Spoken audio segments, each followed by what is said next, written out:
하나님의 말씀은 출애굽기 29장 42절입니다.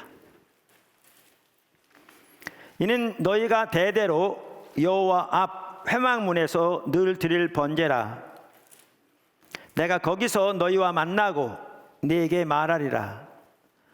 내가 거기서 이스라엘 자손을 만나리니 내 영광으로 말미암아 회막이 거룩하게 될지라. 내가 그 회막과 제단을 거룩하게 하며 아론과 그의 아들들도 거룩하게 하여 내게 제사장 직분을 행하게 하며 내가 이스라엘 자손 중에 거하여 그들의 하나님이 되리니 그들은 내가 그들의 하나님 여호와로서 그들 중에 거하려고 그들을 애굽 땅에서 인도하여 낸 줄을 알리라. 나는 그들의 하나님 여호와이니라. 아멘. 우리가 주일 낮에 예배에 대해서 시리즈로 살펴보고 있습니다.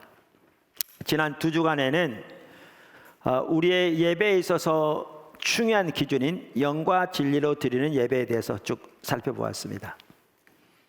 그러니까 지난주에 살펴본 성령에 의한 예배와 밀접하게 관련 있는 진리로 드리는 예배도 그렇고요. 또 한 부분이 뭐냐면 하나님의 임재입니다. 하나님의 임재입니다.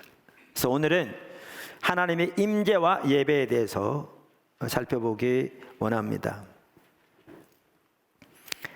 사실 오늘 본문을 보아도요, 이게 출애굽기에 나온 얘기잖아요. 그러니까 구약 시대부터 하나님이 의도하신 우리의 예배가 어떠한 예배인가를 볼 수 있습니다. 그러니까 오늘 본문에 42절에 이는 너희가 대대로 여호와 앞 회막문에서 늘 드릴 번제라 이렇게 말함으로써 지금 예배에 대해서 말하고 있는 거잖아요, 이 본문 말씀에. 그런데 이 구절을 보아도 알 수 있듯이 우리의 예배는 단순한 종교적인 의식이 아닙니다. 예배 핵심은 하나님과의 만남입니다. 이 구절을 보아도 알 수 있습니다. 구약 시대부터 그랬습니다. 처음부터 그랬습니다. 처음부터. 특별히 신약 시대에는 성경에 의하면 교회가, 개개인의 성도가 하나님의 성령이 거하시는 성전입니다.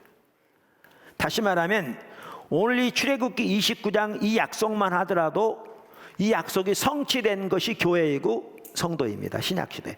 그럼 오늘날의 우리의 예배는 더 이렇게 드려야 합니다. 더 이렇게 드려야 합니다. 그래서 이 모든 것을 볼 때에 우리의 예배에서 한 핵심이 하나님의 임재인 것을 정확하게 볼 수 있습니다. 사실 하나님의 임재는 우리의 예배뿐 아니라 우리의 신앙의 모든 면에서 가장 핵심적인 요소 중에 하나입니다. 그래서 오늘은 하나님의 임재와 예배에 대해 살펴볼 텐데, 먼저는 하나님의 임재 전반에 대해 살펴보고요, 그 다음에 하나님의 임재와 우리의 예배의 관계를 살펴보려고 합니다. 제가 설교를 준비하다 보니까요, 페이지 수가 좀 되더라고요. 그러니까 저는 이제 어느 정도 페이지 되면 제가 설교하면 시간이 얼마나 걸릴 걸 대강 알거든요. 이제 많이 이렇게 하니까. 그래서 자세하게 하면 시간이 좀 걸릴 것 같아서요. 그렇다고 이걸 둘로 나눠서 하는 것보다는 하나님의 임재와 우리의 예배를 전체적으로 볼 수 있도록 이렇게 요점별로 이렇게 전반적인 개요를 볼 수 있도록 살펴보려고 합니다. 아멘. 자, 첫째, 하나님께서 우리와 함께 하신다는 말은 하나님의 임재가 함께 하신다는 말입니다. 그러니까 하나님의 임재가 하나님께서 실질적으로 우리와 함께 하시는 것을 의미합니다. 하나님께서 실질적으로 우리와 함께 하시는 것을 의미합니다. 이 부분을 잘 볼 수 있는 데가 어디냐면 출애굽기 33장입니다. 이 부분은 우리가 여러 번 많이 보았기 때문에 오늘은 이제 간단히 보면 이 부분을 확인하고 넘어가겠습니다. 출애굽기 32장에서 이스라엘 백성들이 금송아지를 만듭니다. 모세가 없는 틈을 타서. 그러면서 그 금송아지가 자기들을 애굽에서 인도한 신이라고 섬기면서 숭배하면서 그 앞에서 예배합니다. 여호와의 절이래. 하나님은 분노하셨고 그들을 멸하시려고 하셨습니다. 다행히 하나님께서 모세의 기도를 들으시고 그 분노에서 돌이키셨지만 하나님은 이제 그들과 함께 가지 않겠다고 말씀하십니다. 그게 어디 나오냐면 33장 1절부터 3절에 나옵니다. 한번 보시죠. 자, 여호와께서 모세에게 이르시되 너는 내가 애굽 땅에서 인도하여 낸 백성과 함께 여기를 떠나서 내가 아브라함과 이삭과 야곱에게 맹세하여 네 자손에게 주기로 한 그 땅으로 올라가라. 내가 사자를 너보다 앞서 보내어, 천사죠, 가나안 사람과 아모리 사람과 헷 사람과 브릿 사람과 히윗 사람과 여부스 사람을 쫓아내고 너희를 젖과 꿀이 흐르는 땅에 이르게 하려니와 나는 너희와 함께 올라가지 아니하리라. 지금 누가 안 가시겠다는 거예요? 하나님이 안 가시겠다는 거예요. 나는 너희와 함께 올라가지 아니하리라. 너희는 목이 곧은 백성인즉 내가 길에서 너희를 진멸할까 염려함이니라 하시니.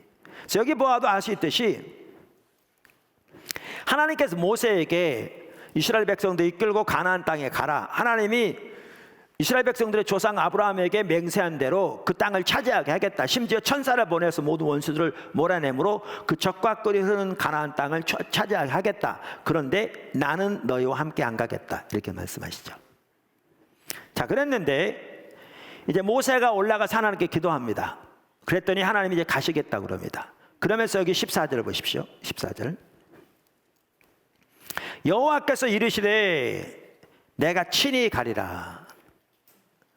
내가 너를 쉬게 하리라. 아까 하나님께서 안 가시겠다고 그랬잖아요, 그죠? 근데 지금 뭐라고 말씀하세요?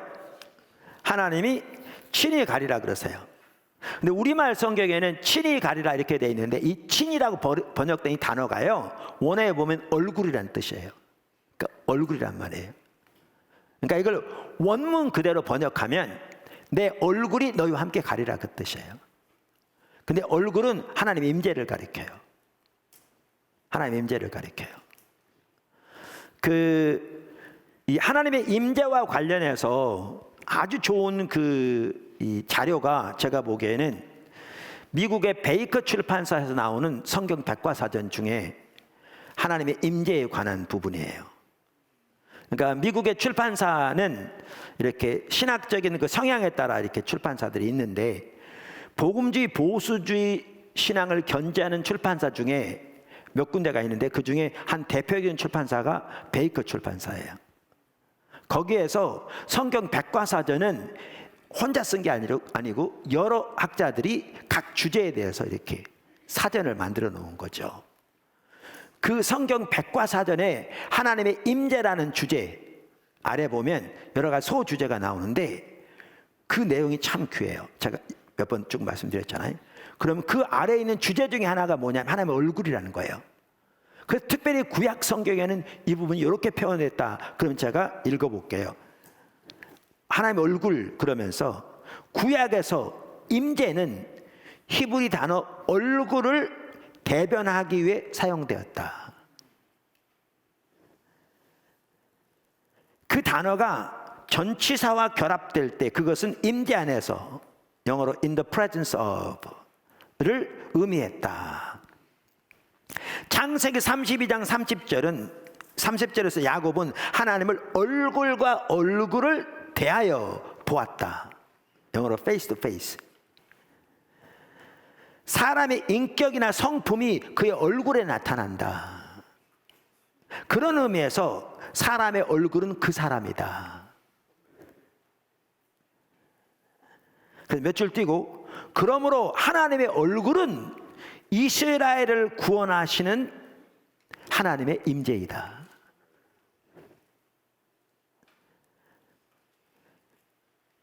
자, 그래서 이게 이제 성경에 나오는 이 얼굴에 대한 지금 그 의미를 지금 설명하고 있는 거죠. 백과사전이. 그래서 여기에 보면 내가 친히 가리라 그랬을 때 우리말은 친이라고 번역한 이 단어가 원문에는 얼굴이라는 뜻인데 이 말은 임재를 가리키는 거예요. 지금 임재를 가리키는 거예요.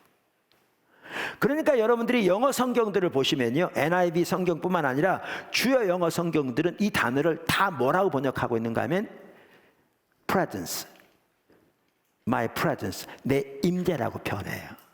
내 임재라고.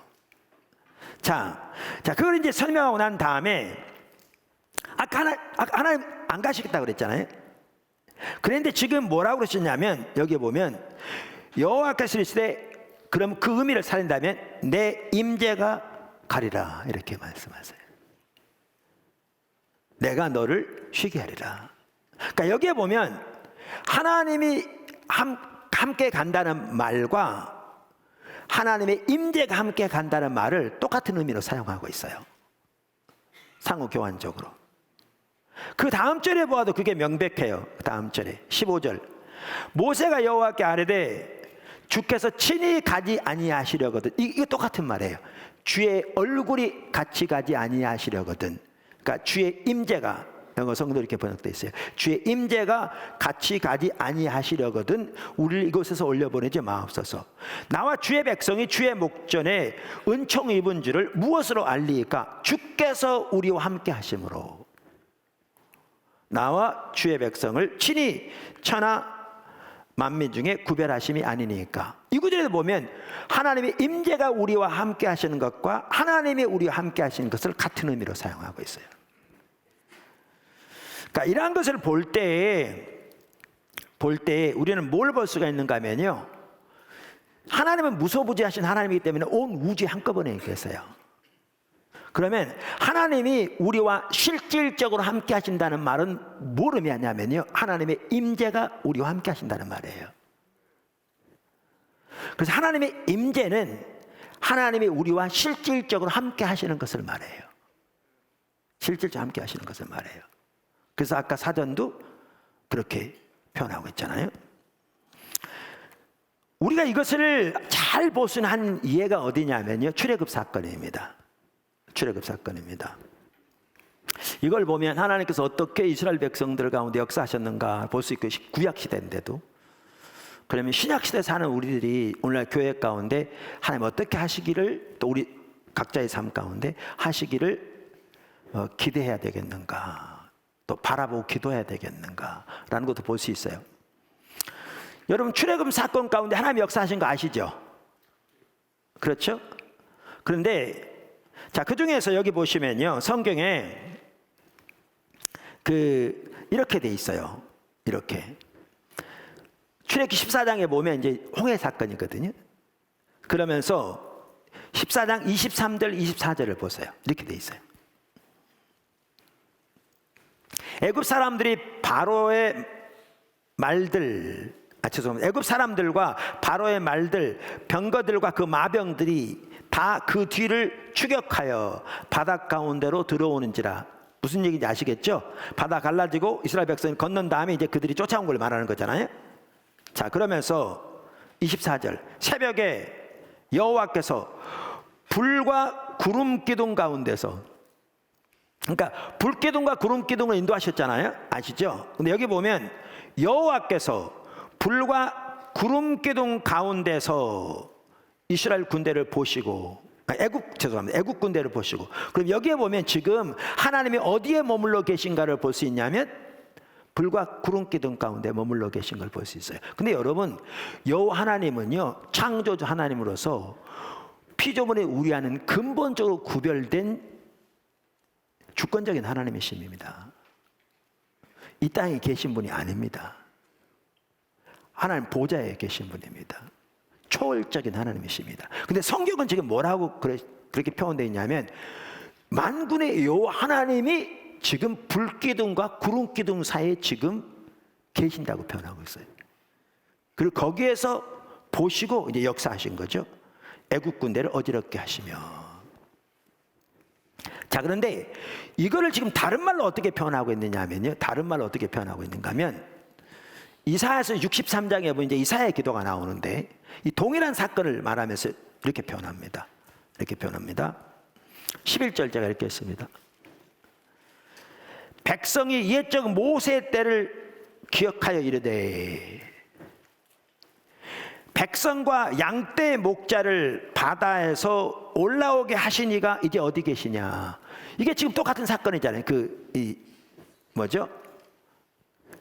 그 홍해를 건너게 하신 그 하나님이 하신 거죠. 그분이 어디 계시냐 그러면서 그들 가운데에 성령을 두신 이가 이제 어디 계시냐.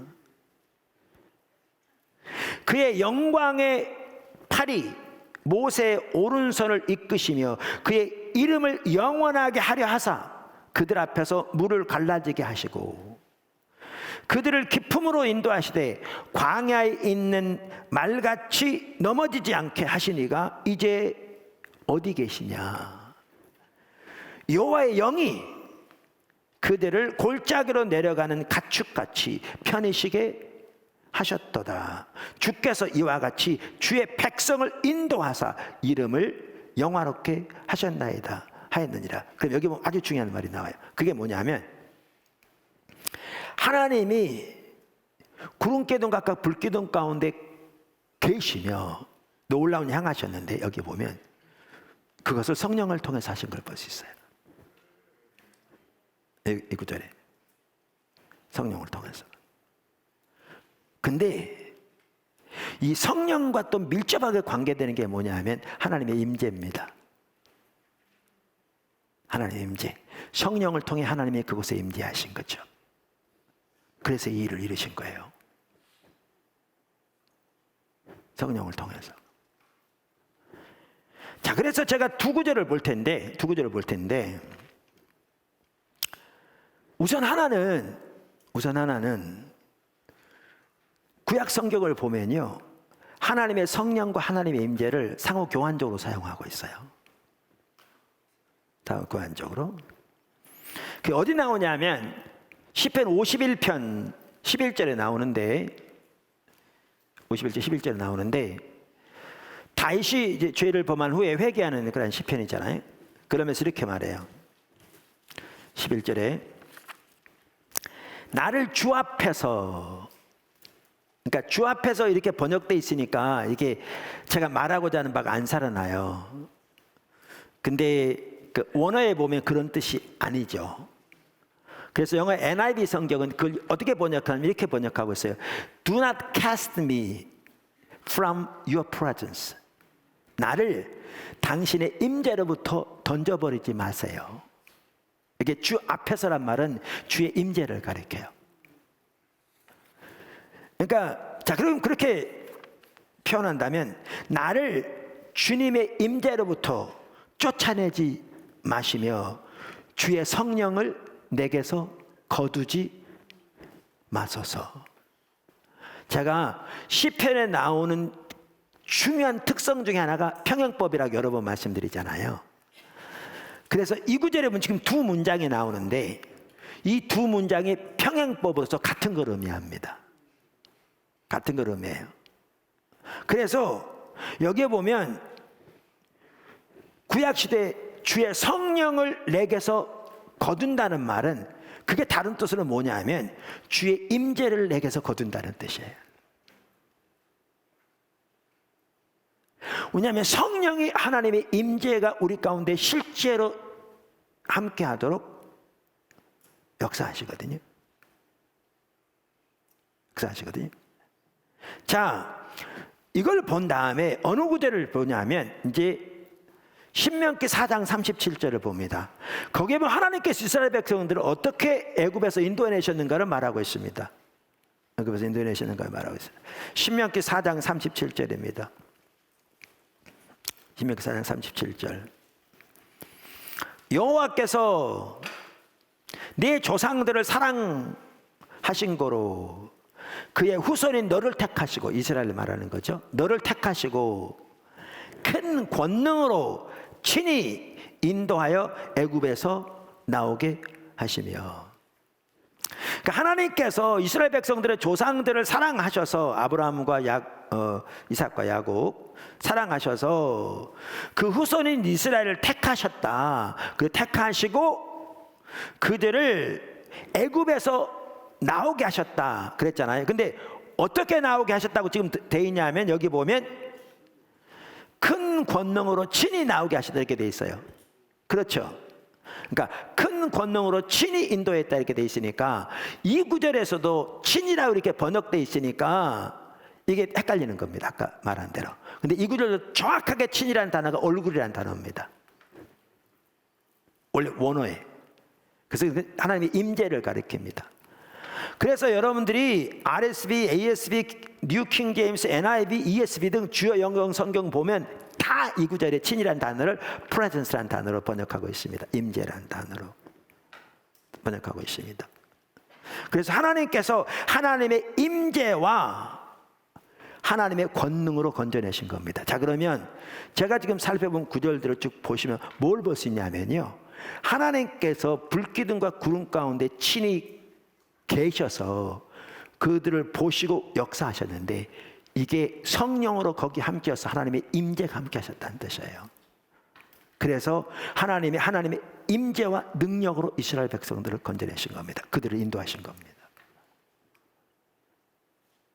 이와 같이 하나님의 임재는 하나님이 실질적으로 우리 가운데 함께 하시는 걸 의미하고요.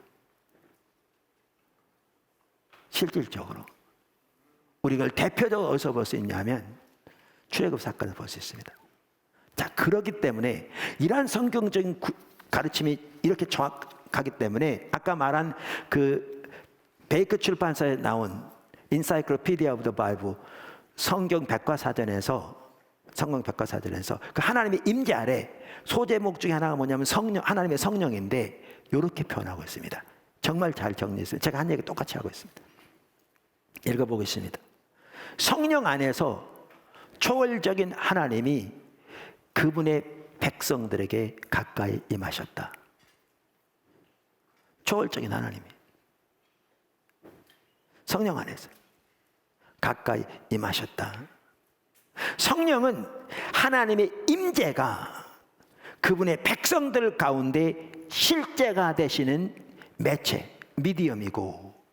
매체이고 하나님의 은사들과 능력이 그들 가운데 역사하는 매체이다.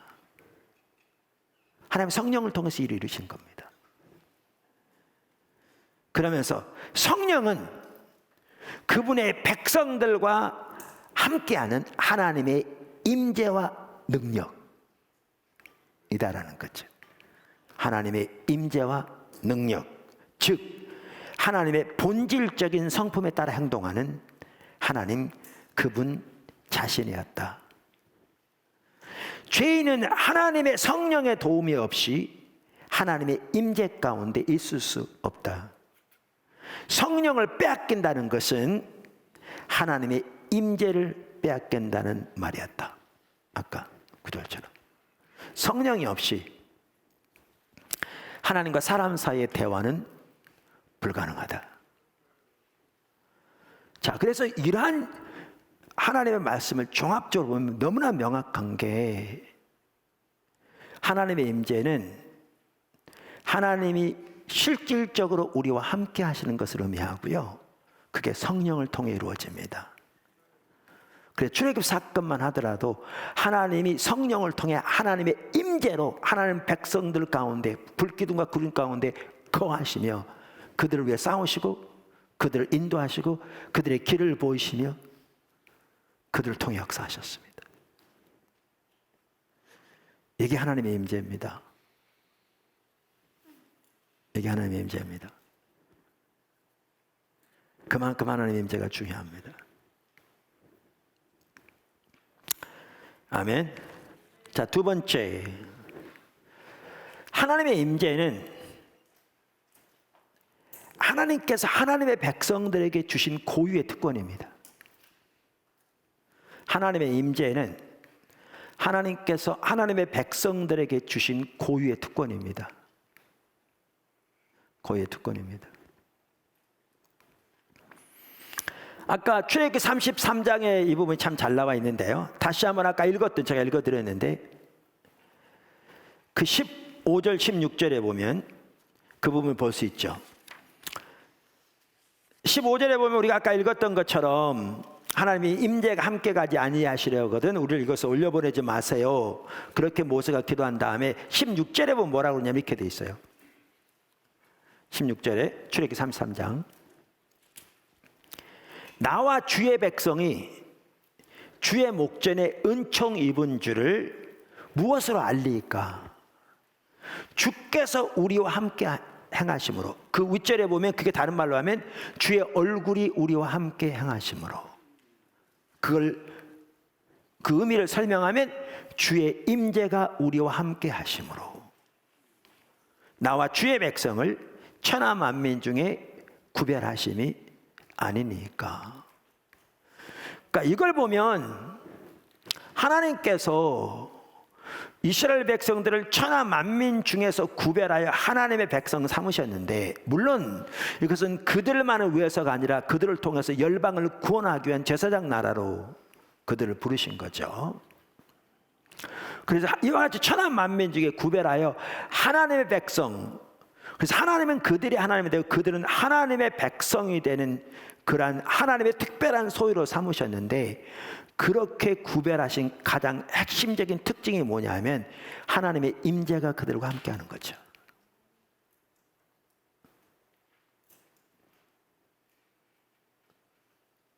이게 하나님 백성이 된 사람들의 가장 핵심적인 특징이에요. 이방인과 그들을 구별하는 핵심적인 특징이에요.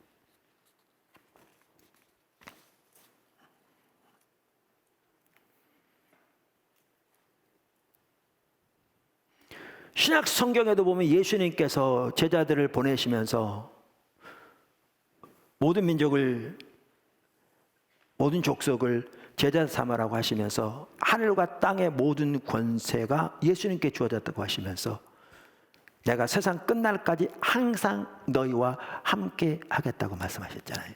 하나님의 임재, 예수님의 임재. 이와 같이 하나님의 임재는 하나님께서 하나님의 백성에게 주신 고유의 특권입니다. 그것이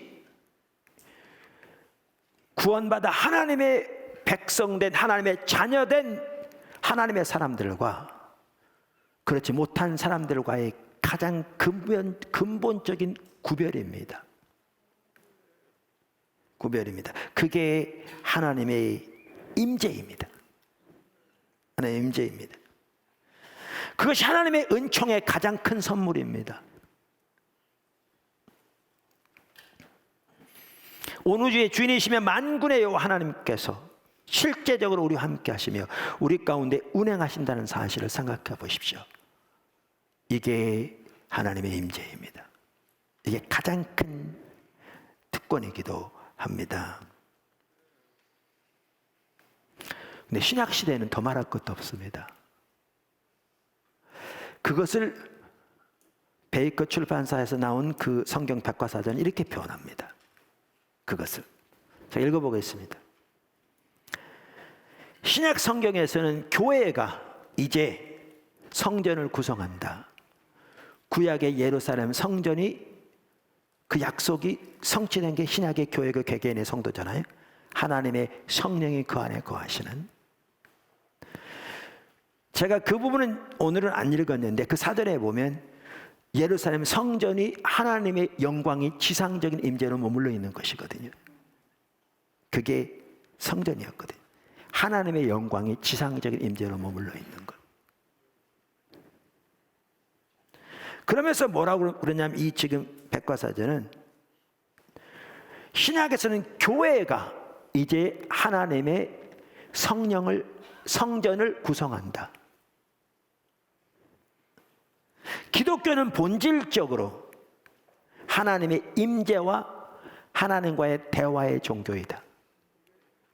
기독교는 본질적으로 하나님의 임재와 하나님의 임재의 종교요, 하나님과의 대화의 종교이다. 본질적으로. 그리스도의 몸, 산돌들로 이루어진 영적인 성전, 이게 다 교회를 의미하는 표현들입니다. 신약 성경적인 표현들입니다.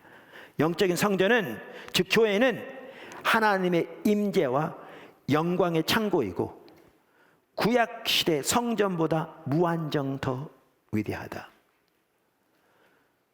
구약 시대 예루살렘 성전의 지성소보다 더 무한정 위대한 하나님의 임재와 영광의 창고가 하나님이 의도하신 신약의 교회입니다. 우리 현실은 너무너무 거기서 멀리 떠나 있습니다. 그러니까 이러한 것을 보면 우리가 뭘 볼 수가 있는가 하면 하나님의 임재야말로 하나님께서 하나님 백성들에게 주신 가장 고유의 핵심적인 특권입니다. 할렐루야. 세 번째, 하나님의 임재는 실제적인 것입니다. 하나님의 임재는 실제적인 것입니다.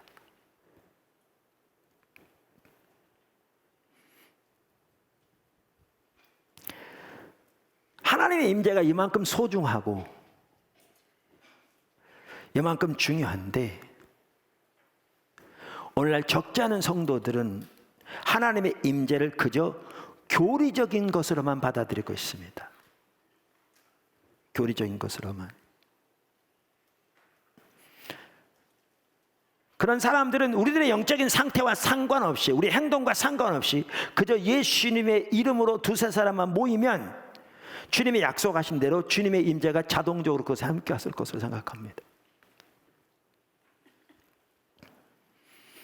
그래서 예수님께서 두세 사람이라도 예수님의 이름으로 모이면 예수님께서 함께 하시겠다고 약속하셨으니 우리가 그렇게 모였으니 주님이 우리 가운데 계실 줄 믿습니다. 이렇게 말하는 거죠. 그러나 하나님의 임재는 단순히 교리적인 것이 아닙니다. 하나님의 임재는 실제적인 것입니다. 그래서 하나님의 임재는 사람들이 인식할 수 있는 것입니다. 모든 사람들이 자동적으로 인식한다 그 얘기는 아닙니다. 인식할 수 있는 것입니다. 로이드 존스 목사님 부흥책에 보면 이런 내용이 있습니다. 제가 읽어보겠습니다. 진실로 첫 번째 요점은 교회가 하나님의 임재를 의식하게 되고 부흥임하면. 부흥이란 게 뭡니까? 회복이 먼저 되는 거잖아요.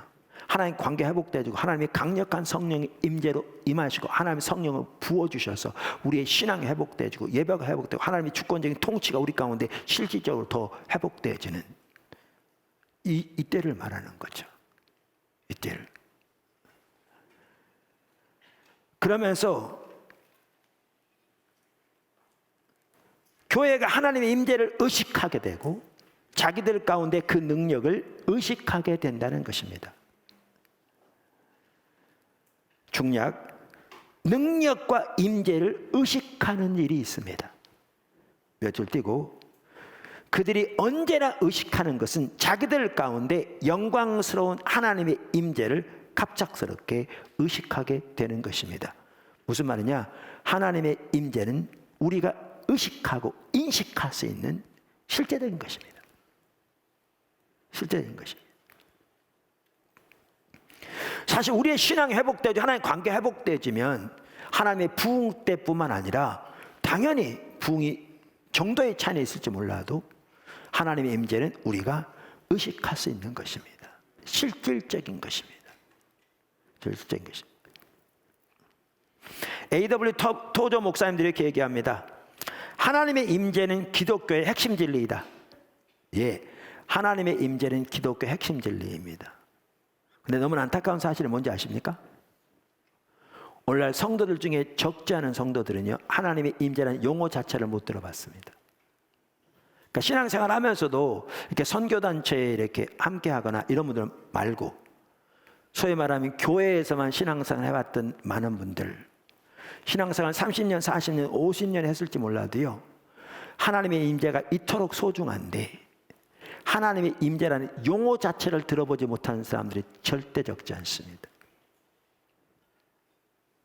하나님의 임재가 그들의 삶 속에 함께하는 것은 전혀 보지 못하는 건 말할 것도 없거니와 어떤 분들은 심지어 하나님의 임재라고 말하면 그 이단 아니라고 생각하는 사람도 적잖아요.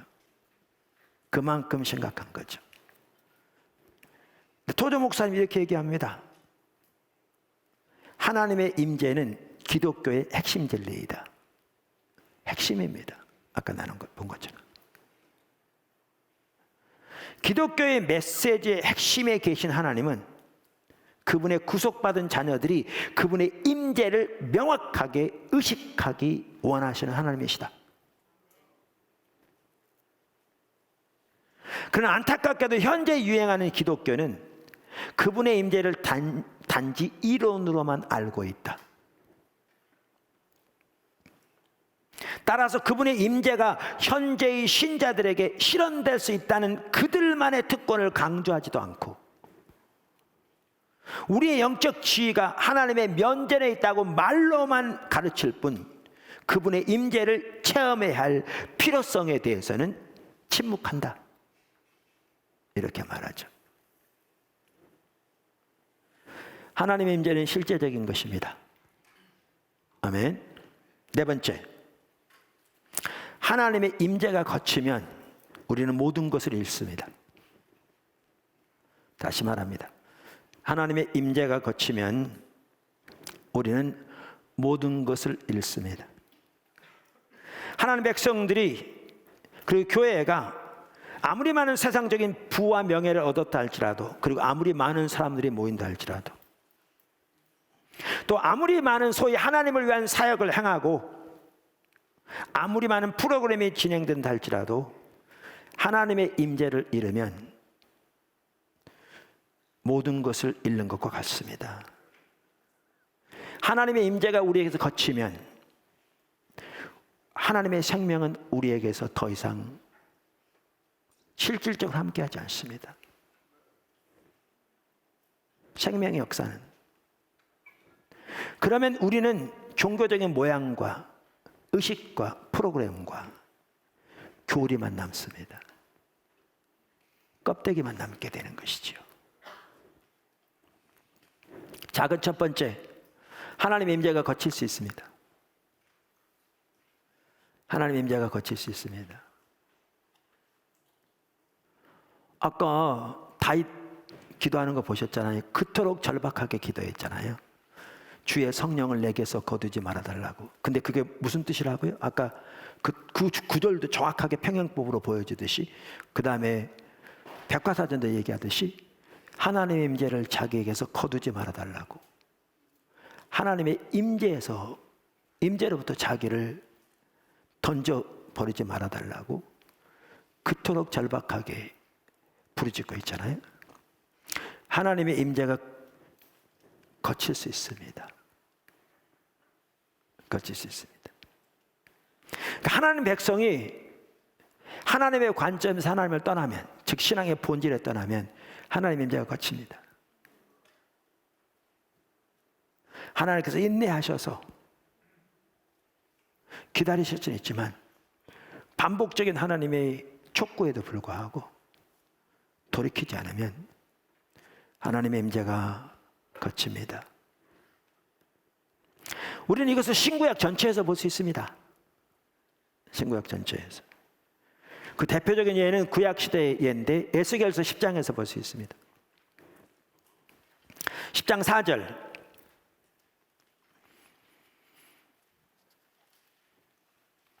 여호와의 영광이 그룹에서 올라와 성전 문지방에 이르니, 그러니까 이게 무슨 말이냐면요, 예루살렘 성전에 지성소가 있었는데, 지성소가 중요한 게 뭐냐면 하나님, 거기에 스랍들이 있었잖아요. 그룹. 그 사이에 하나님의 영광이 지상적인 임재로 머물러 있었습니다.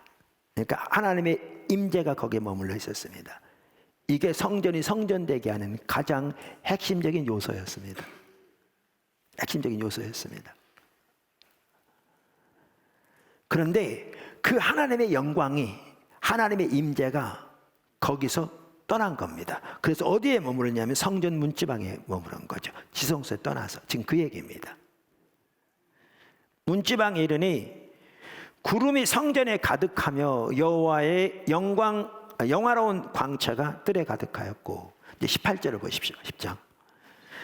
여호와의 영광이 성전 문지방을 떠나서 그룹들 위에 머무르니 그룹들이 날개를 들고 내 눈앞 눈앞에 땅에서 올라가는데 그들이 나갈 때 바퀴도 그 곁에서 함께 하더라. 그러니까 1장에 보면 하나님 보좌의 그 형상이 보이잖아요. 그러면서 그들이 여호와의 전으로 들어가는 동문에 머물고 이스라엘 하나님의 영광이 그 위에 덮였더라. 여기 보면 다시 하나님의 영광이 아까 성전 문지방에서 이제 거기서 떠나 어디로 가느냐? 뭐죠?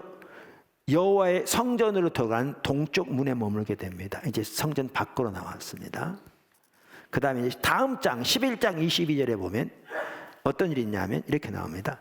그때 그룹들이 날개를 드는데 바퀴도 그 곁에 있고 이스라엘 하나님의 영광도 그 위에 덮였더니 여호와 영광이 성읍 그 가운데서부터 올라가 성읍 동쪽 산에 머무르니 드디어 성전을 떠나서 성읍 동쪽 산에 머뭅니다.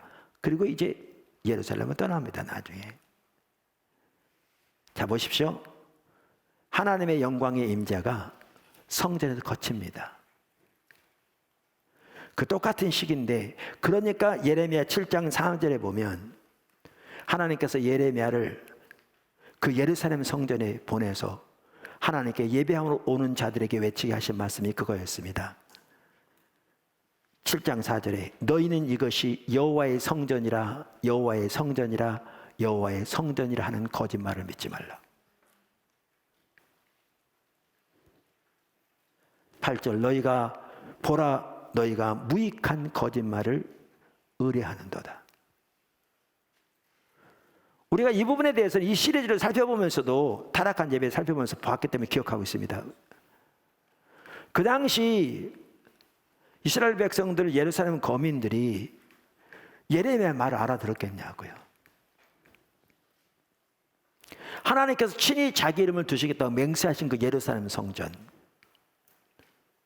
그래서 거의 모든 종류의 종교 지도자들이 이것이 하나님의 성전이고 하나님의 눈과 귀가 이것에 머물겠다고 약속하셨고 이것을 드리는 기도를 응답하시겠다고 약속하셨기 때문에 오늘도 하나님의 절일에 하나님께 성대한 예배를 드리고 하나님께 우리의 소원을 아뢰으니 하나님께서 우리의 기도를 들으시고 우리에게 복을 주실 것이라고 외쳐댔는데 그 성전을 두고 다른 장소도 아닌 그 예루살렘 성전을 두고 이것이 여호와의 성전이라 이것이 여호와의 성전이라 이것이 여호와의 성전이라는 거짓말을 믿지 말라 그러니까 하나님의 성전을 모독해도 유분수지 완전히 참남한 일을 하는 거죠.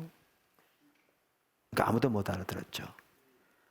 오늘날은 예레미야서가 하나님의 성경으로 받아들여진 상태니까 우리가 이 예레미야 이 말이 하나님의 말씀인 걸 알지. 그럼 왜 그랬느냐? 지금 본 대로 하나님의 임재가 거쳐 있었습니다. 그들의 영적인 타락으로 인해서 반복적인 하나님의 경고에도 불구하고 돌이키지 않으니까. 그러니까 그것은 건물에 불과했습니다. 그런데 너무나 놀라운 심각한 사실은 그들 중에 하나님의 영광이 거쳤다는 사실을 아무도 모르고 있었다는 사실이죠. 예레미야나 에스겔에게는 하나님께서 깨닫게 해주셨는데 여러분 우리에게도 마찬가지입니다.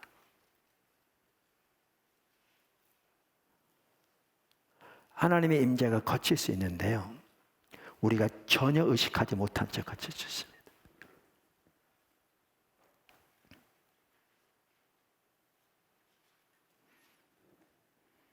그래서 알트 캔들 목사님들 그분이 그 방면에 책을 쓰면서 성령을 소멸치 말라고 말하는 거죠.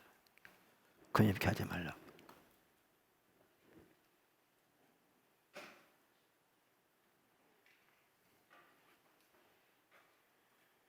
작은 두 번째, 사실 그리고 아까 우리가 보십시오.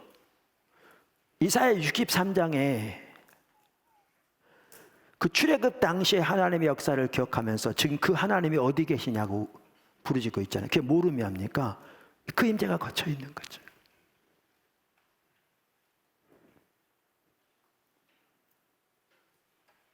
하나님의 임재가 하나님 백성들에 거쳐 있는 거죠.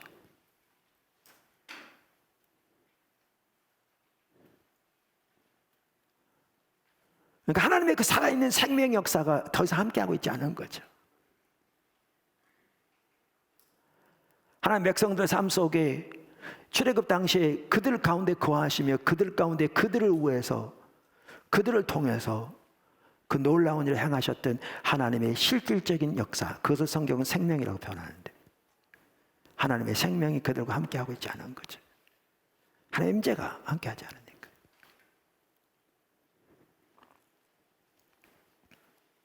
작은 두 번째, 하나님의 임재가 거치면 하나님의 생명이 거칩니다. 이 말은 구원을 이룬다는 말이 아니라 지금 말씀드린 대로 하나님의 살아있는 생명의 역사들이 거친다 그 말입니다. 아까 구약 성경에서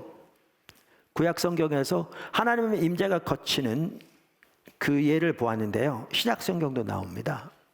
신구약 전체에 나옵니다. 사실 신약 성경 해봐야 복음주의 보수주의 학자들이 제일 늦게 쓰여진 책이 요한복음, 요한계시록 이런 식으로 이해하거든요. 그러면 그 책들이 언제 쓰였다고 믿느냐 하면 서기 90년에서 100년 사이에 쓰였다고 봐요. 자, 그러면 오순절날 성령임에서 초대교회가 세워졌잖아요. 그렇죠? 그게 기껏 해봐야 30년대 초반이잖아요. 그러면 이걸 90년대 중반 95년만 하더라도 60년밖에 안 돼요. 그러니까 60년밖에 안 되기 때문에 교회가 정말 이렇게 하나님과 동행하는 삶을 살다가 하나님을 떠나고 그러면 사람의 임재가 거치고 이런 과정이 충분히 일어날 수 있는 기간이 짧아요. 구약시대는 수천 년의 성경 역사가 있다 보니까 하나님 백성들이 어떻게 하나님을 동행하고 또 어떻게 하나님 백성들이 하나님을 떠나고 그러면서 어떻게 하나님의 심판이 오고 그들이 어떻게 하나님을 회개하면 또 하나님께서 어떻게 그들을 회복시키시고 이런 그 역사들이 쭉 나오는데 신약 시대는 사실 신약 성경 그 역사는 짧기 때문에 이러한 것들이 이렇게 그림으로 정확하게 보일 수 있는 시간이 짧은 거예요. 시간이 짧다 뿐이지 없는 게 아닌 거죠. 교회사 2000년의 역사를 보시면 심각하게 볼 수 있죠.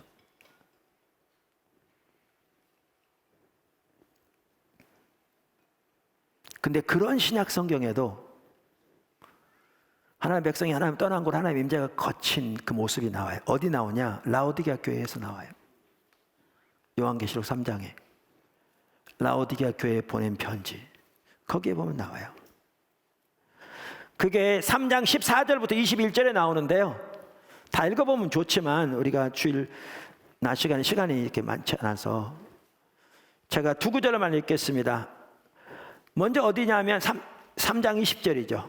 요한계시록 3장 20절. 자, 볼지어다 내가 문 밖에 서서 두드리노니 누구든지 내 음성을 듣고 내 문을 열면 내가 그에게로 들어가 그와 더불어 먹고 그는 나와 더불어 먹으리라. 여기 보면 예수님 지금 어디 계세요? 문 밖에 계세요. 문 밖에서 문을 두드리고 계세요. 제가 자주 말씀드린 대로 이 구절을 우리가 전도할 때 쓸 수 있어요. 명화도 그런 명화가 있잖아요. 예수님 이렇게 문을 두드리고 계시는 이렇게 그림이 있잖아요. 그런 것처럼 전도할 때 예수님이 지금 당신의 문을 두드리고 계십니다. 이 문은 고리는 밖에는 없어요. 당신이 열어야 해요. 하나님 우리의 인격을 존중하시기 때문에 자유의지를 주셨습니다. 그리고 우리 인격을 존중하십니다. 당신이 문을 열고 예수님을 모셔드리면 삶의 구주로 주님으로 모셔드리고 그 주님의 발 앞에 삶을 드리고 순종하면 그분을 그래서 구세주 주님으로 모셔드리면 주님이 들어오셔서 형제님과 자매님과 함께 먹고 사시며 구원하실 것입니다. 이렇게 사용할 수 있는 구절이에요. 또 많이 사용해요. 앞으로 사용하십시오. 그런데 문제는 이 본문에서 이 구절은요 불신자에게 주신 말씀이 아니에요. 본문에서 이 구절은 불신자에게 내가 지금 네 문을 두드리고 있다. 그러니까 네가 문을 열면 이렇게 내가 들어가서 하겠다 한 게 아니에요. 이 구절은 지금 그렇게 사용할 수 있어요. 근데 이 구절은 본문에서는 지금 예수님이 누구에게 하신 말씀이냐? 라오디게아 교회에게 하신 말씀이에요. 이 구절. 그러니까 이 말은 예수를 믿어 하나님의 백성이 된 라오디아 지역에 사는 성도들의 모임, 그 교회에게 하신 말씀이에요. 근데 여기 보시면 예수님 문 밖에 계셨어요. 다른 말로 하면 하나님의 임재가 거쳐 있었어요.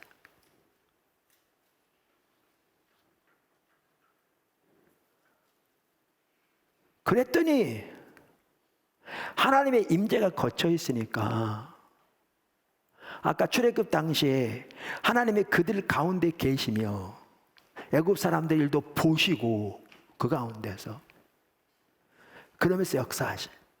그걸 표현하기를 하나님의 성령이 그들 가운데 함께 하사. 왜? 성령이 하나님의 임재를 우리 가운데 구체적으로 실현시키는 매체니까 성령이 함께 하사 하나님의 임재와 능력으로 하나님의 일을 이루시고 그들을 인도하셨는데 예배만 하더라도 그래서 아까 예루살렘 성막에서 그런 예배가 드려지는 것을 하나님이 의도하셨는데 구약시대부터 아까 본문에 살펴본 것처럼 그랬는데 예수님 문 밖에 계시니까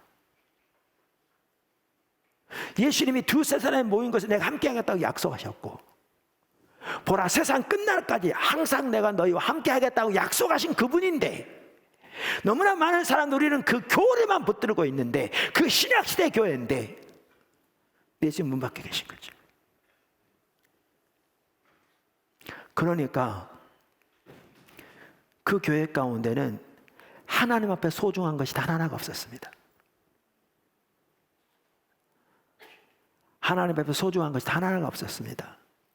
우리가 잘 알듯이 라오디아 교회는 예수님이 편지를 보낸 7개 교회 중에서 단 한마디 칭찬이 없는 교회입니다.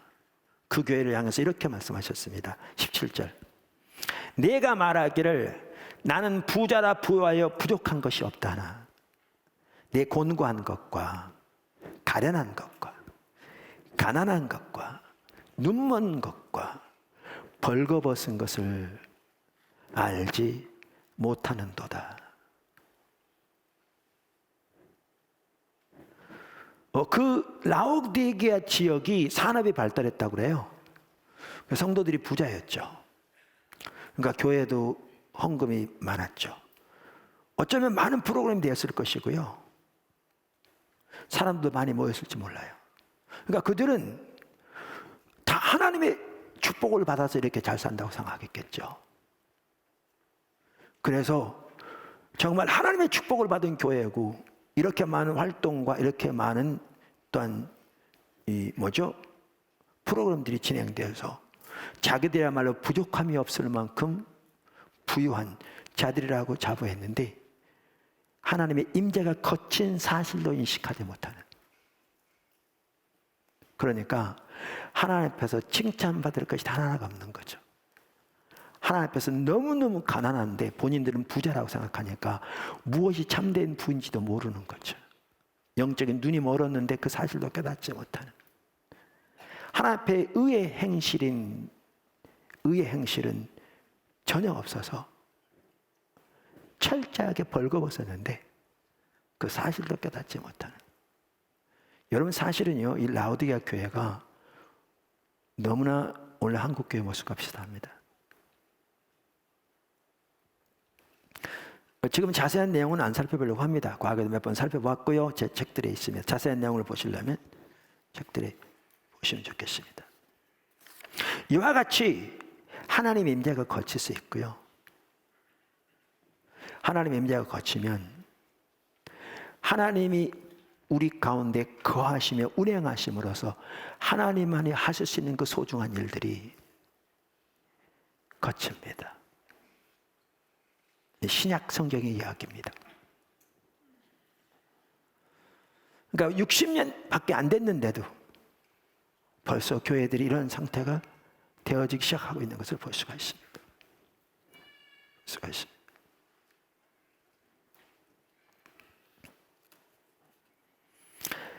하나님 백성들과 교회에서 하나님의 임재가 거치면 이렇게 됩니다.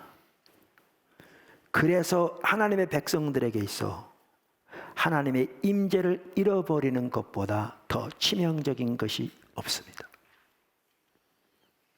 그러니까 아까 다윗 무엇보다 하나님의 임재를 거두지 말라고 절규하고 있는 걸 보십시오. 아마 그 구절에 보면 하나님 저에게 왕권을 유지하게 해주십시오 이렇게 기도하고 있지 않은 걸 볼 겁니다.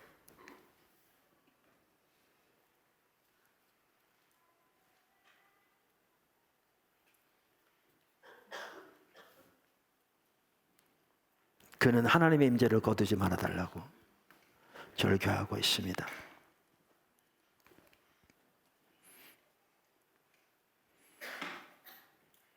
하나님의 백성들에게 있어 하나님의 임재를 잃어버리는 것은 말씀드린 대로 모든 것을 잃는 것과 같기 때문에 그렇습니다. 그래서 아무리 많은 재산과 세상적인 성공과 사역의 확장을 성취했다 할지라도 하나님의 임재가 그들과 함께 하지 않으면 진정한 의미에서 그 모든 것들은 아무런 의미가 없습니다. 그래서 로이드 존스 목사님은 그분의 책 부흥 책에서 이렇게 얘기합니다. 이것이 바로 문제의 가장 핵심되는 부분입니다. 사람들이 진정으로 각성을 하면 하나님의 임재를 잃어버리는 것처럼 심각한 것이 없다는 것을 인식하게 됩니다. 여러분은 제가 하는 이 말씀의 강도를 아시겠습니까? 이렇게 얘기합니다. 다섯 번째, 하나님의 사람들은 하나님의 임재를 소중히 여겼습니다. 하나님의 귀한 사람들은 하나님의 임재를 소중히 여겼습니다. 금방 말씀드린 대로 하나님의 임재를 잃어버리면 그것은 모든 것을 잃는 것과 같을 만큼 하나님의 임재는 소중하기 때문에 하나님의 귀한 사람들은 하나님의 임재를 무엇보다 소중히 여겼습니다. 조금 아까 다윗의 예를 말씀드렸고요. 그 대표적인 예가 모세의 예입니다. 하나님 얼굴을 구하는 사람을 살펴볼 때마다 살펴보는 그 모세의 예. 그리고 시편 63편에 나오는 다윗의 예도 마찬가지고요. 자, 모세의 예를 보십시오. 아까 우리가 출애굽기 33장 1절부터 3절까지 해서 하나님께서 가나안 땅, 적과 거리는 가나안 땅을 주시고 심지어 천사를 앞서 보내어 그 모든 원수들 다 멸망시키시고 그 땅을 차지하게 하겠다. 그런데 하나님은 안 가시겠다 그랬어요. 하나님의 임재는 안 가시겠다는 거죠. 다른 말로 하면 얼마나 놀라운 축복입니까? 그 안락한 삶, 그 어떤 사람다운 삶의 어떤 수준의 유지, 그 풍요, 원수의 멸망, 그 놀라운 천사의 능력. 그런데 우리가 잘 아는 대로 이제 모세가 올라가서 하나님 앞에 하나님 얼굴을 구합니다. 이따 간단히 또 나올 텐데, 그랬더니 하나님이 함께 가시겠다고 그러죠. 우리가 살펴봤잖아요. 내 임재가 너희와 함께 가리라. 그랬더니 15절에 이렇게 얘기합니다. 아까 읽었던 구절입니다. 모세가 여호와께 아뢰되 주께서 친히 가지 아니하시려거든. 다시 말하면 주의 임재가 우리와 함께 가지 아니하시려거든. 우리를 이곳에서 올려보내지 마옵소서. 보십시오. 지금 하나님이 적과 꿀이 흐르는 가나안 땅 주시려고 합니다. 그들 지금 광야에 있습니다. 날마다 만나와 물만 먹고 삽니다. 한번 생각해 보세요. 사람 사는 게 아니죠. 고기 한 번도 제대로 못 먹으니까 얼마나 불평했으면 하나님께 그때마다 메추리를 보내시기도 하고, 그들은 채소 한 번 하나 못 먹었습니다. 과일 한 번 못 먹었습니다. 반석에서 물이 터져서 먹고는 살았지만 샤워 한 번 제대로 못 했을 겁니다. 사막은 낮에는 덥고 밤엔 추워 사람 살 데가 못 됩니다. 불기둥과 구름기둥이 있어서 견딜만 했을지 모르지만 사람 살 것이 못 됩니다. 그 상황에서 그 적과 거리는 가나안 땅, 원수의 멸망, 그 풍요, 그 승리. 그런데 모세는 그 모든 무엇보다 하나님의 임재를 선택합니다.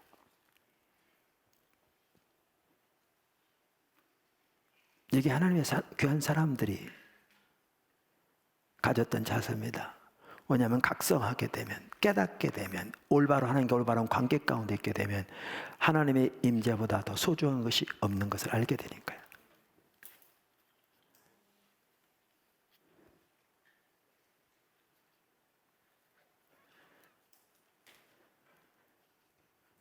다윗의 경우도 아까 말씀드렸잖아요. 시편 63편은 우리가 하나님의 얼굴을 구하는 사람을 살펴볼 때 살펴보았지만, 압살롬에게 쫓겨서 광야로 도망한 상황에서 그가 쓴 시편이라니까요. 그의 목숨이 어떻게 될지, 거기에 숨어있는 걸 알고 압살롬이 군대를 동원해 쳐들어오면 꼼짝없이 죽을 상황입니다. 또 국가의 미래가 어떻게 될지, 예루살렘에 두고 온 다른 가족들의 안위와 누구과의 장례는 어떻게 될지 전혀 모르는 그 상황. 그 상황에서 그가 그토록 갈망했던 한 가지는 하나님의 임재 가운데 하나님의 영광을 보는 거였습니다.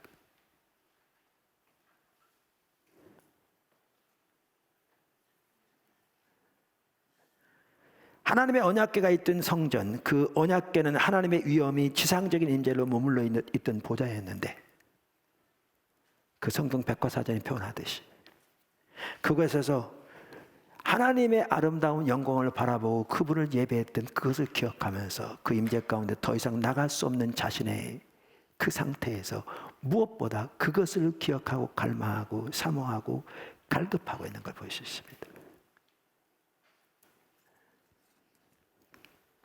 그래서 하나님이여 주는 나의 하나님이시라. 내가 간절히 주를 찾되 물이 없어 마르고 황폐한 땅에서 내 영혼이 주를 갈망하며 내 육체가 주를 앙모하나이다.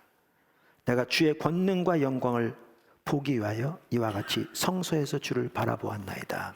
이렇게 말하는 것을 볼 수가 있습니다. 그러니까 이러한 하나님의 관점에서 오늘날 우리 한국교회, 우리 포도나무교회 성도들, 또 여러 성도들, 우리의 상태를 보라 그 말이죠. 우리가 갈망하는 게 뭔지, 우리가 하나님의 임재를 이토록 소중히 여기는지, 하나님의 임재가 우리 함께 하지 않고 있는 것을 깨닫는지, 아니면 하나님의 임재가 우리 가운데 함께한 것을 인하여 감사하며 더 이 정도는 안 되겠기에 더 함께하기를 위해 갈망하고 있는지. 아까도 말한 대로 너무나 많은 사람들 하나님의 임재라는 단어 자체를 들어보지 못한, 그것은 관심사조차 아닌, 그저 돈만 많이 벌고 자식 좋은 학교 들어가면 남편 직장에 승진하면 사업만 잘 되면 되는, 그만큼 심각하게 타락해버렸죠. 근데 그게 타락인지도 모르는,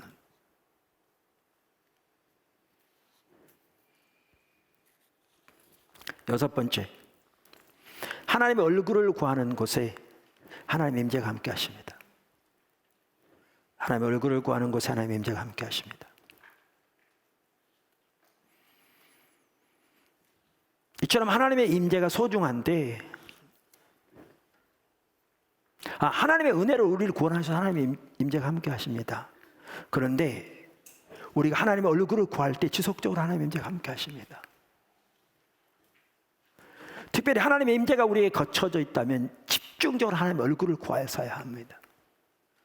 왜냐하면 하나님의 얼굴을 구하는 곳에 하나님의 임재가 함께 하시기 때문에 그렇습니다.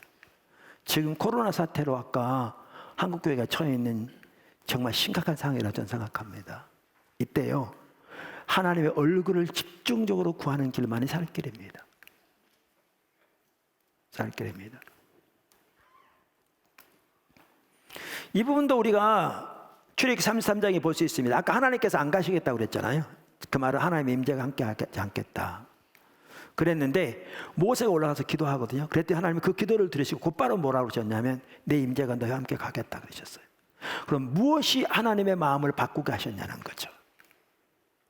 젖과 꿀이는 가나안 땅은 주시고 천사를 보내서 원수를 몰아내겠지만 하나님은 안 가시겠다고 그랬다가 내가 친히, 다시 말하면 내가 내 임재로 너희와 함께 가겠다 이렇게 말씀하셨는데, 무엇이 하나님의 마음을 그렇게 바꾸셨냐고요. 그게 출애굽기 33장 12절에 14절에 나오는 모세의 기도가 바꾼 겁니다. 이게 하나님의 얼굴을 구하는 기도요, 하나님의 얼굴을 구하는 삶이죠. 우리가 잘 아는 구절인데 한번 보시죠. 12절, 모세가 여호와께 아뢰되 보시옵소서, 주께서 내게 이 백성을 인도하여 올라가라 하시면서 나와 함께 보낼 자를 내게 지시하지 아니하시나이다. 주께서 전에 말씀하시기를 나는 이름으로 너를 알고 너는 내 앞에 은총을 입었다 하셨사온즉. 이렇게 읽는 게 더 좋겠죠. 이제 구한 내용을 보십시오. 13절, 내가 참으로 주의 목전에 은총을 입어 싸우면 원하건대 주의 길을 내게 보이사 내게 주를 알리시고 나로 주의 목전에 은총을 입게 하시며 이 족속을 주의 백성으로 여기소서. 그랬더니 주님이 가시겠다는 겁니다. 다시 말하면 주님의 길, 주님의 의중, 주님의 목적을 깨닫게 주셔서 나로 하여금 내 온 삶으로 그 일에 함께함으로 그 길로 향함으로 그걸 통해 나로 하여금 주님을 더욱더 알게 해주시고 하나님이 계신 곳에 나도 함께 하나님과 함께 있어서 지속적으로 하나님이 기뻐하시는 은총의 자리에 있게 도와주십시오. 은혜를 부어주십시오. 긍휼을 베풀어 주십시오라고 하나님을 그렇게 했죠. 그랬더니 하나님께서 내 임재가 같이 가겠다 그러신 겁니다. 오래된 일인데요. 제가 어느 한 교회 집회를 갔습니다. 집회 가면 그 당시에 처음 가면 신앙의 본질을 항상 살펴보는 경우가 많습니다. 특별히 함께 따로 인도하시 않으면 그게 가장 기본이니까. 그리고 마지막 시간에 하나님의 얼굴을 구하는 삶을 되게 나눕니다. 그날도 그랬습니다. 마지막 시간이었습니다. 제가 설교가 난 다음에 기도사역 시간인데 성령께서 그런 마음을 주시는 것 같아요. 여기 하나님의 임재가 철저히 거쳐있는 교회가 있다고 하자. 그런데 목회자뿐만 아니라 성도들이 하나님의 임재가 함께하지 않으면 어떠한 세상적인 것이 풍부하다 할지라도 그 모든 것들이 아무런 의미가 없음을 인식하고, 이게 아까 모세가 하던지 아시죠? 그리고 하나님의 임재가 함께 하기 위해서 어떠한 대가라도 기꺼이 치르고자 할 그러한 자세로 나를 구하고 또 구하면 내가 반드시 그곳에 임하겠다. 그런 마음 주더라고요. 근데 그게 정확하게 성경이 말하는 바거든요. 이 구절이 의미하는 바 그런 뜻이에요. 제가 그렇게 나눴어요. 그랬더니 이제 뭐 목사님부터 시작해서 뭐 재직들 다 나와서 뭐 울며 불며 회개하고 헌신하고 그랬어요. 근데 그렇게 헌신하기는 쉬운데 실제로 그렇게 주님을 구하는 게 그렇게 어려운가 봐요.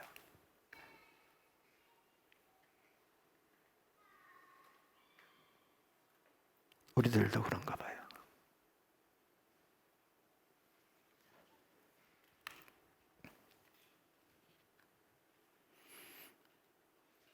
지금 코로나 사태를 보면서 진짜 여기서 돌이키지 않으면 훨씬 더 교회들이 침체될 것 같거든요. 대부분은 교회 사이즈 규모 상관없이. 실제로 적지 않은 교회들은요, 주일날 모이되 70% 정도 모이게 하기 위해서 온갖 노력을 다할 정도입니다. 지금 안 오니까.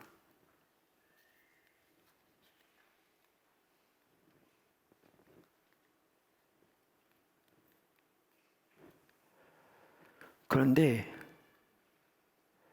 그렇게 이렇게 침체되어 있는 상황에서 반면 하나님은 이 코로나 사태 가운데 너무나 놀라운 일을 하고 계시잖아요. 그런데 이 상황에서 돌이켜지려면 개인이건 교회건 지금 이 구절에 말한 것처럼 하나님의 얼굴을 구하여 서야 합니다. 집중적으로. 그래야 회복됩니다. 왜냐하면 주님을 찾는 자에게 주님이 만나주신다고 했거든요. 찾는 자에 의해서 마음을 다해 뜻을 다해 주님을 찾는 자에 의해서 발견되시겠다고. 너희가 나를 찾고 찾으면 만나리라고. 알자 여호와를 알자 힘써 여호와를 알자. 그러면서 그의 나오시면 새벽 끝까지 일정하다고. 그렇게 주님을 찾으면 아침에 해가 뜨는 것처럼 반드시 임하시겠다 그 말이죠. 그런데 그게 그렇게 힘든가 봐요. 제가 알기로 그 교회는 주님을 찾지 않았어요.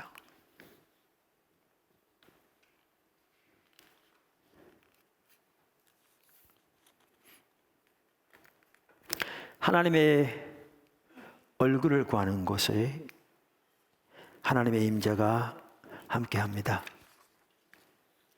7번째,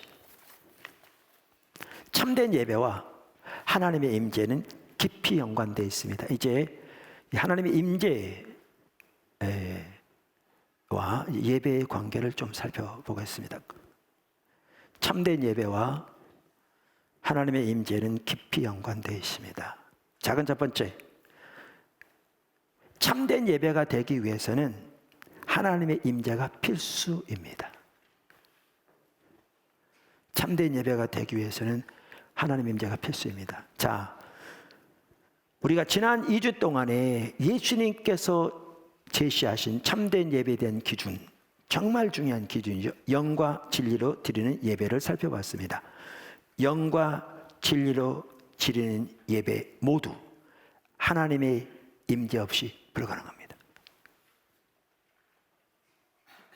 불가능합니다.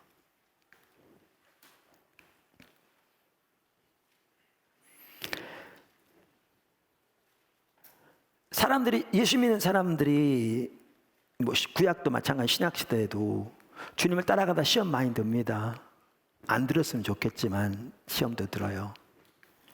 근데 성경에 보면요, 시편 기자도 시험 들었을 때, 그 다음에 다윗도 시험 들었을 때 시험이 드는데 언제 회복된 줄 아십니까? 하나님 앞에 나와 회복됩니다. 예배로 나와 회복됩니다. 왜 예배로 나와야 회복되느냐 하면, 특별히 모일 때 하나님 특별히 함께 하시거든요. 그래서 모이는 예배가 중요합니다. 사실 교회는 엄격하게 모이는 게 교회라고 살펴봤잖아요. 지금 코로나 사태이기 때문에 연세 드신 분들이나 기저질환 있는 분들이나 증상 있는 분들은 자신과 교회와 이웃을 위해서 정말 오고 싶어도 오지 못하는 분들, 안타까운 이런 부분들도 있고 하나님의 위로가 함께 하시길 바라고요. 있지만, 그런데 아까 나눈 것처럼 일부에서는 코로나가 두려워서 못 온다면 정말 자신의 믿음 살펴봐요.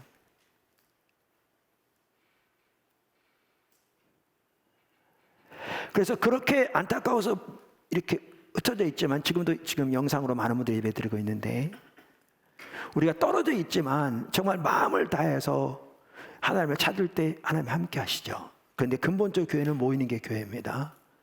그리고 하나님의 임재가, 하나님 얼굴을 구하는 것을 함께 하는데 특별히 모이는 것을 더욱더 함께 하십니다. 그래서 예수님께서도 두세 사람이 내 이름으로 모인 곳에 내가 함께 하겠다고 하셨잖아요. 하나님의 임재가.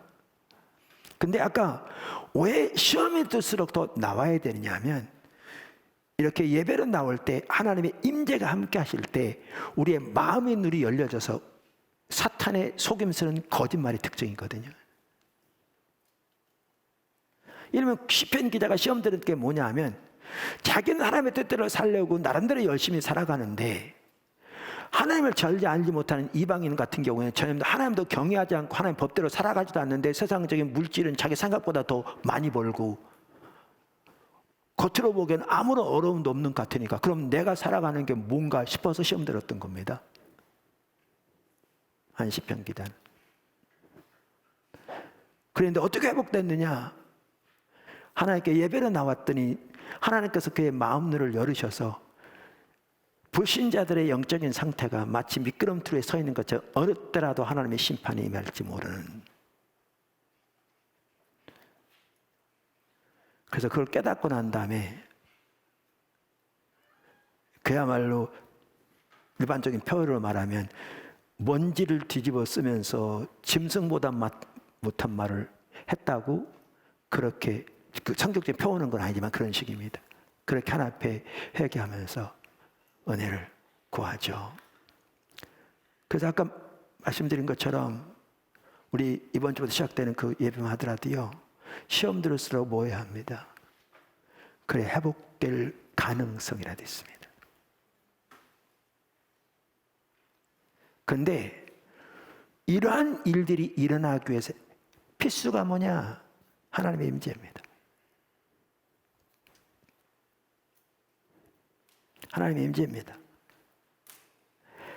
하나님의 임재가 함께 하셔야 하나님의 사랑도 깨달아지고, 우리를 구원하신 구원의 위대함도 깨달아지고, 하나님 아버지의 그 놀라운 권능도 신실하심도 자비하심도 깨달아지고, 또 우리에게 주신 은혜가 얼마나 소중한 건지, 우리와 함께 하신 하나님의 능력이 얼마나 큰 것인지 깨달아집니다. 하나님 임재가 함께 하셔야. 제가 늘 말씀드린 대로 사무엘상 24장에 보면 다윗의 이야기가 나옵니다.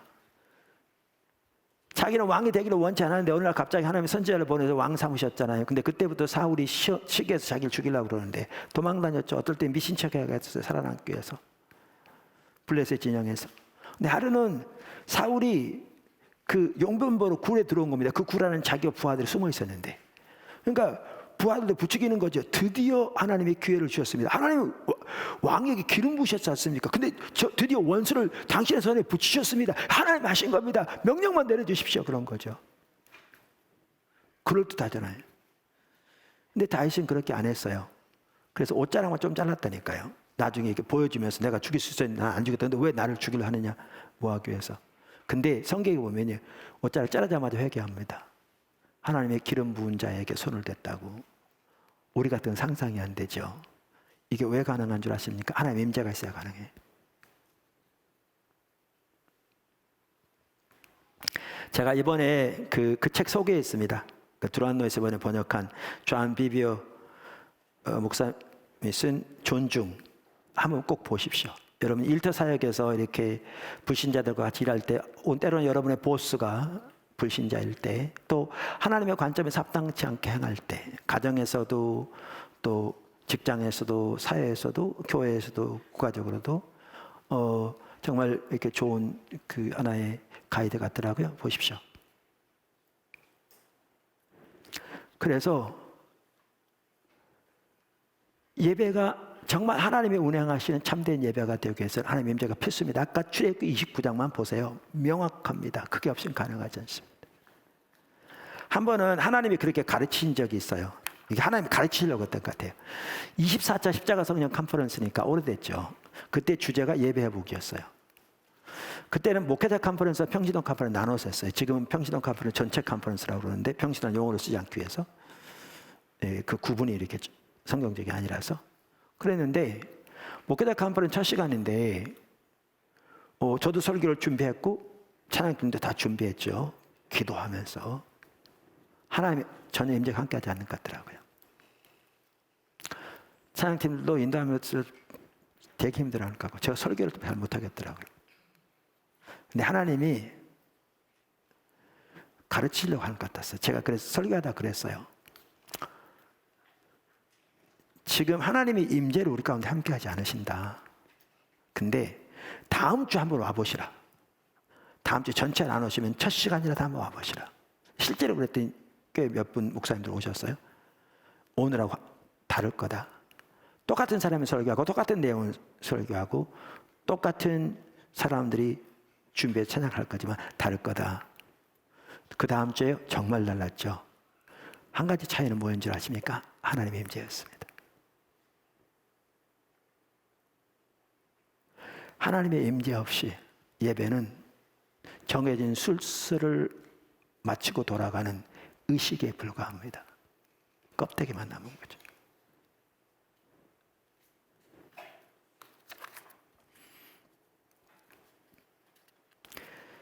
뿐만 아니라 어떻게 예배와 참된 예배와 하나님의 임재가 관련되는가? 이렇게 참된 예배가 되기 위해서 하나님의 임재가 필수일 뿐만 아니고요, 예배는 하나님의 얼굴을 구하여 나가는 것이라고 우리가 이미 살펴봤는데, 하나님의 얼굴을 구하여 나가는 것 중에 한 핵심적인 부분이 뭐냐? 하나님의 임재 가운데 머물기 원하는 겁니다.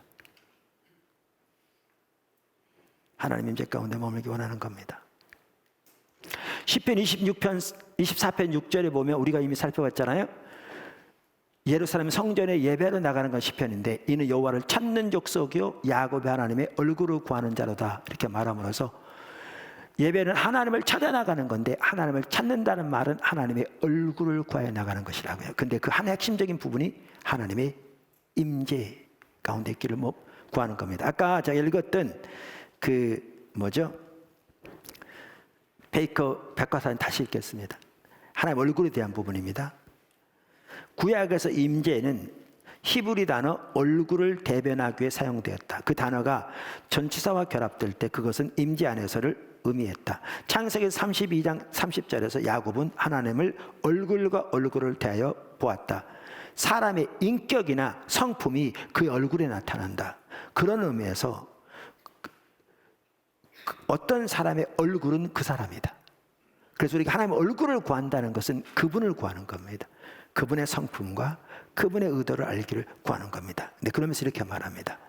이렇게 몇 줄 띄고, 그러므로 하나님의 얼굴은 구원하시는 하나님의 임재이다. 이스라엘을 구원하시는 하나님의 임재이다. 임재이다. 거룩한 곳에서 하나님께 기도하는 것은, 구약성 성서에서 예를 들면 하나님께 기도하는 것은 하나님의 얼굴을 구하는 것. 시편 24편 6절이죠. 하나님의 얼굴을 구하는 것, 즉 그분의 개인적인 임재를 구하는 것이었다. 실로 이것이 이스라엘에서 성전 예배와 개인적인 기도를 요약한다. 하나님의 임재 가운데 머물기를 열망하는 것. 그러면서 하나님의 축복은 그분의 얼굴을 그들 위에 비치는 것으로 구성되었다. 구약 성경에서 가장 핵심적인 축복이 뭔 줄 아십니까? 그 제사장들이 백성들을 해서 축복을 구하는 게 뭔 줄 아십니까? 주의 얼굴빛을 비춰달라는 거였습니다.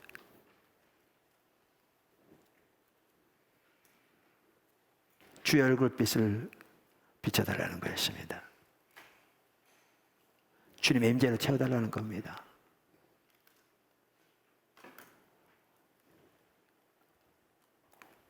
그래서 우리가 잘 아는 대로 시편 27편 4절에 다윗은 그토록 평생 동안 원했던 한 가지 열망이, 내 평생에 여호와의 집에 살면서, 하나님의 임재, 거기 지성소를 의미하거든요. 임재 가운데서 여호와의 아름다움을 바라보는, 하나님의 영광을 보는. 그래서 우리가 주일날 예배 오는 것만 하더라도, 보통 예배도 마찬가지고요, 이렇게 하나님의 임재 가운데서 그분의 영광을 보고 그분의 뜻을 알고 그분의 사랑을 깨닫고 그분께 마음껏 찬사와 감사를 드리며 그분으로 인하여 기뻐하고 그분의 뜻을 알아 모세처럼 그 가운데 함께 있기를 구하여 나오는 것이 우리의 예배입니다. 그리고 그렇게 주님을 구하여 나올 때 주의 임재가 더욱더 함께합니다.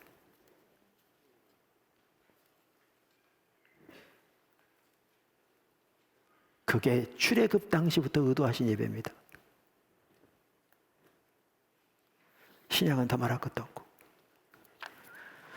그리고 예배와 관련해서 마지막으로 금방 말씀드렸는데, 참다운 예배가 드려질 때 그렇게 주의 얼굴을 구하여 주님께 마음껏 감사와 찬사와 주님을 기뻐하는 예배를 드릴 때 하나님의 임재가 함께 하십니다. 더욱더. 그래서 시편 22편 3절만 하더라도 이스라엘의 찬송 중에 거하시는 여호와여, 주의 임재로 거하시는 여호와여, 주여 주는 거룩하시니이다, 이렇게 말하고 있습니다. 자, 이와 같이 우리의 예배에 있어서 하나님의 임재는 핵심이요 필수입니다. 사실 우리 예배뿐만 아니라 우리의 모든 신앙에서, 기독교는 본질적으로 하나님의 임재의 종교라니까요. 학자들이 하는 얘기입니다. 성경의 토대에서. 그리고 하나님의 임재가 가장 함께하는 것이 예배 시간입니다. 예배는 그분의 얼굴을 구하여 나오는 것이니까, 특별히 모일 때, 교회가 모일 때.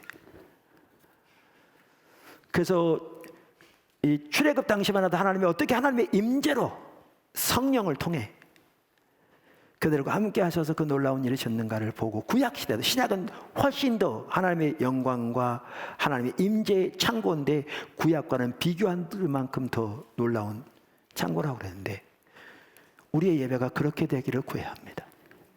지금도 하나님의 놀라운 임재를 함께하고 계십니다. 저는 느낄 수 있습니다. 여러분도 느끼실 겁니다. 그런데 우리는 이런 수준에서 만족하지 말고, 정말 우리의 예배가 그렇게 하나님을 구하는 예배가 될 뿐만 아니라 우리 가운데 더 오셔서 더 우리를 만지시고 회복시키시고 주님과 놀라운 교제와 교통이 이루어지게 하시고 하나님 뜻과 마음으로 이렇게 알리시고 또한 하나님의 은혜로 우리 한 사람 만져주시고 회복시켜 주시고 이 나라 전체 가운데 하나님은 더 일을 이루시도록 기도해야 합니다. 어제인가 그젠가 우리 10시 기도회 기도할 때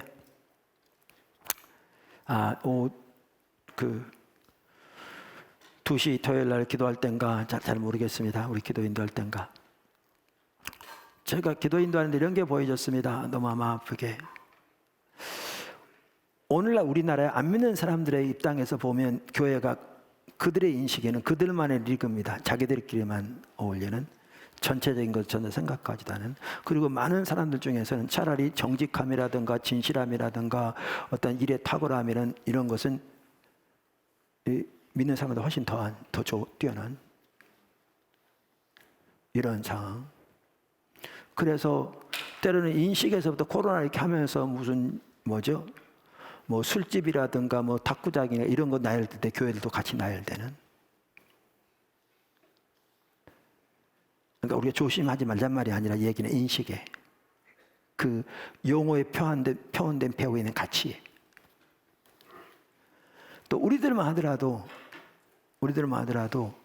너무나 이러한 세상의 일들에 대해서 많은 관심을 안 가지고 적지 않은 경우에는 그저 우리끼리만 때로는 교회의 성장이나 뭐 개인의 복지나 여기만 머물러 있는. 근데 하나님이 영광으로 임하셔서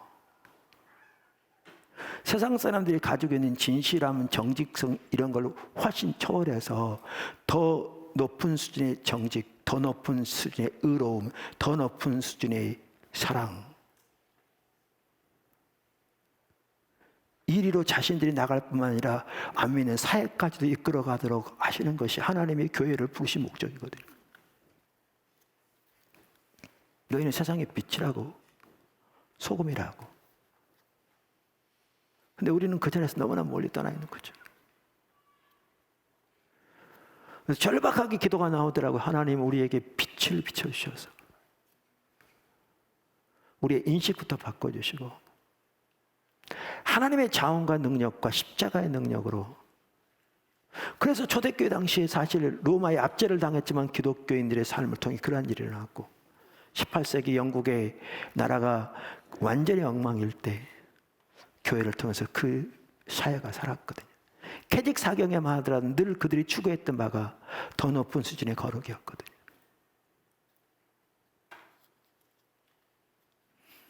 그래서 하나님께서 일터 사역을 통해서 이런 일을 하실 것 같고 우리 인도하시되 비즈니스 애스 미션을 통해서 하나님께서 우리를 이러한 자리로 정말 기독교인의 참된 본분의 자리로 인도하시는 것 같아요. 근데 이거요, 우리의 예배 가운데, 우리의 모임 가운데 하나님의 영광이 더욱더 임하여 우리가 하나님의 관계 회복될 뿐만 아니라 그 능력 힘입어 그 십자가 능력 힘입고 그 성령의 임재로 나아갈 때 우리의 자원과 노력이 아닌 더 높은 거룩, 더 높은 진실함, 더 높은 탁월함, 그리고 더 높은 거룩을 향해 우리가 나갈 뿐만 아니라 이 사회 전체에 영향을 미쳐서 하나님께로 이끌어가는 빛과 소금의 역할을 감당하는 그 자리로 나가게 될 줄로 믿습니다. 그렇게 되기를 위해 기도하고 주님 따라가는 저와 여러분이 되었으면 좋겠습니다. 기도하겠습니다.